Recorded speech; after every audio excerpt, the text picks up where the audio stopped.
नमस्कार। आज हम लालच बुरी बला है, इसको काबू में रखो, इस विषय पर कुछ कहना चाहेंगे। संपूर्ण ब्रह्मांड में धरती ईश्वर की सबसे सुंदर रचना और मनुष्य सबसे सुंदर और परिष्कृत जीव, वह सभी जीवों पर राज करता है। ईश्वर ने उसे विवेकशील बनाया, यानी यह गुण दिया कि वह यह निर्णय ले सके कि क्या सही है क्या गलत। पर उसमें बड़ा अवगुण भी दे दिया, वो है लालच। मनुष्य, सभी जीव जंतु हैं, पेड़ पौधे जो उसके लिए लाभदायक है, उसका भी हक पर अपना अधिकार जमाने लगा है। और तो और वह अपने बिरादरी यानी अन्य लोगों का भी हक पर अधिकार करना चाहता है। संक्षेप में यह कहा जा सकता है कि उसे अत्यधिक लालच हो गया। वैसे तो लालच मनुष्य का प्राकृतिक गुण है, पर अत्यधिक लालच उसे गलत सोचने और करने के लिए प्रेरित करता है, जिसका यह परिणाम होता है कि वह हंसी का पात्र बन जाता है। उसके सारे गुण अवगुण में बदल जाता। बुद्धिमान वो होता है जो अपने लालच को काबू में रखता है और अपने बेहतर भविष्य के लिए प्रयत्न करता रहता है। इसी प्रसंग में आपको कुछ कहना चाहता हूं। मनुष्य स्वभाव से ही लालची होता है, पर विवेकशील प्राणी होने के नाते उसे समझना होगा कि अत्यधिक लालच उसके सारे गुणों को नष्ट कर देता है। संसार की सबसे अच्छी वस्तु उसी के पास हो, इस कारण वह संघर्ष और प्रतिस्पर्धा में लगा रहता है। उसे इच्छा रहती है कि वही सुखी रहे, वही सुंदर है, वही शक्तिशाली है और वही सबसे धनवान है या हो। चलिए मैं आपको दो प्रसंग सुनाता हूं जो मैंने स्वयं सुना और देखा। पहला घटना, मेरे गांव के पास ही एक गांव है जहां रास्ते के किनारे एक शिवजी का मंदिर है। वहां एक बुढ़िया मंदिर में पूजा करते हुए अपने को अकेला समझकर बोल रही थी, बड़बड़ा रही थी, भोला बाबा हमको खुश रखो, हमारे बच्चों को खुश रखो, मेरे रिश्तेदार को भी जरा सा खुश रखो, दूसरों के लिए क्या तुम चोरी करोगे। दूसरी घटना, हम जिस मकान में रहते हैं उसके बगल में एक सज्जन रहते थे। उन्हें शाम को भांग खाने की आदत थी। एक दिन उनकी पत्नी बोली, आपको भांग तो लगता नहीं, आप नखरा करते। पति बोले, तुम भी थोड़ा खा के देखो।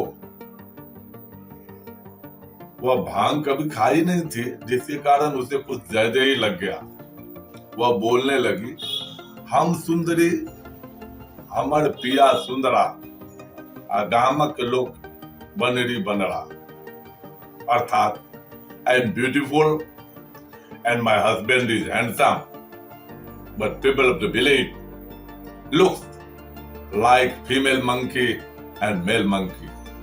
यानी चेतन और अवचेतन दोनों अवस्था में मनुष्य अपने आप को ही सुपर मानता है और कामना करता है। इसको समझने के लिए मैं आपको एक और कहानी जो आप जानते भी होंगे, फ्रॉग्स ऑफ द वेल यानी कुएं का मेढक की कहानी सुनाता हूँ। एक विशाल समुद्र में एक मेढक रहा करता था। एक दिन वह समुद्र से बाहर निकला और फुदक फुदक कर इधर उधर घूमने लगा। घूमते घूमते वह बहुत दूर निकल आया। उसने जंगल पार किया। जंगल पार करते हुए उसे एक कुआं नजर आया। वह कुएं की मुंडेर पर चढ़ गया और अंदर झांक कर देखा। उसे कुछ मेढक कुएं में नजर आया। उससे मिलने के लिए वह फौरन कुएं में कूद गया।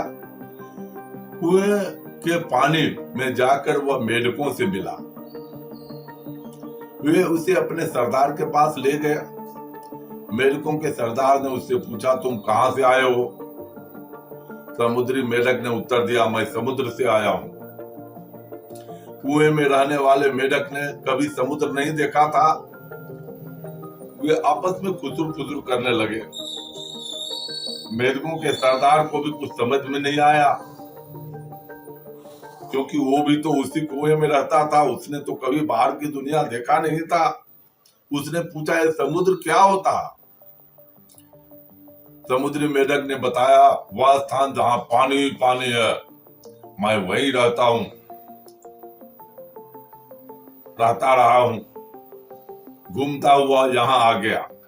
मेढकों के सरदार ने उत्सुकता से पूछा, कितना बड़ा होता है समुद्र?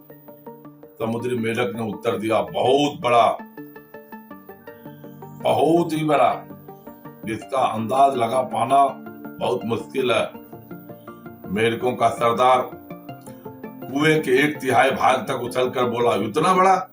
नहीं, इससे भी बड़ा, समुद्री मेढक ने जवाब दिया। मेढकों का सरदार और उछला। उसने आधा कुआं तय कर लिया। फिर पूछा, इतना बड़ा? नहीं, इससे भी बड़ा, समुद्री मेढक बोला। फिर मेढकों के सरदार ने उछलकर पूरे कुएं की ऊंचाई नाप ली। यानी एक बार डुबकी लगाया, इस पार से उस पार हो गया। अब पूछा, इतना बड़ा? समुद्री मेढक ने हंसते हुए जवाब दिया, इससे कहीं बड़ा, जिसका अंदाजा नहीं लगाया जा सकता। ना मेढक का सरदार और ना ही उसके समूह के मेढक कभी कुएं से बाहर निकले थे।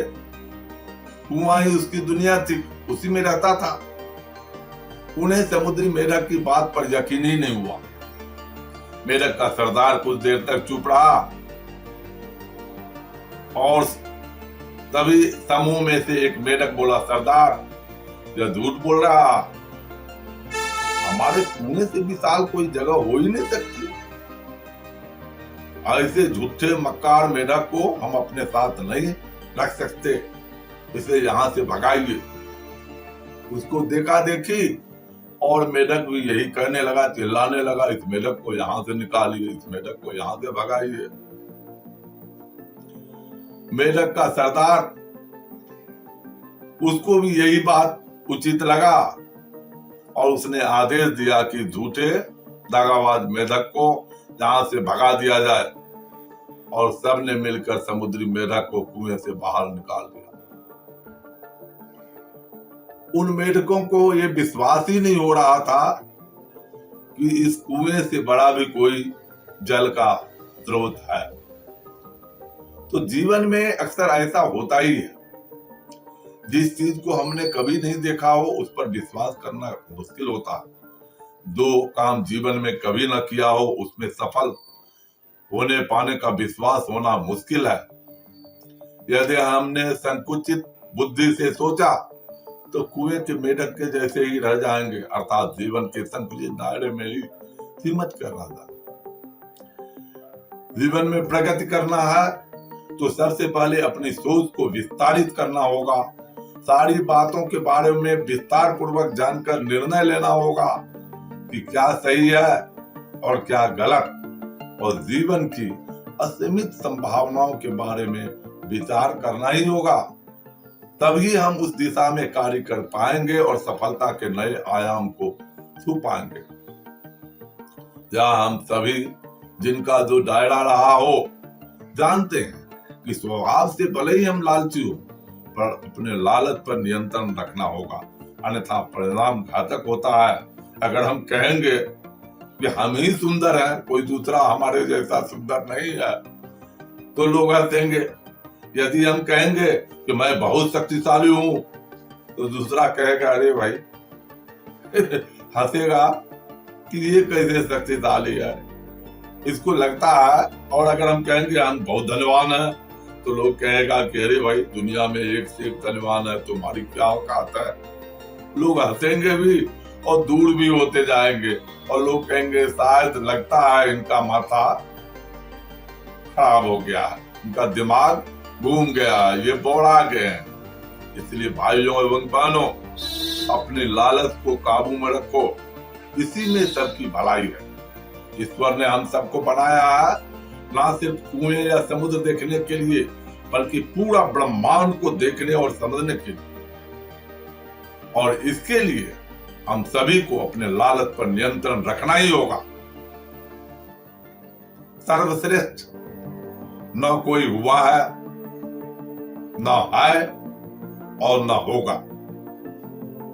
संभावनाएं असीमित है, इसके लिए प्रयास करते रहना होगा। लेकिन ये कहना कि हम ही सर्वश्रेष्ठ हैं, ऐसा उचित नहीं लगता।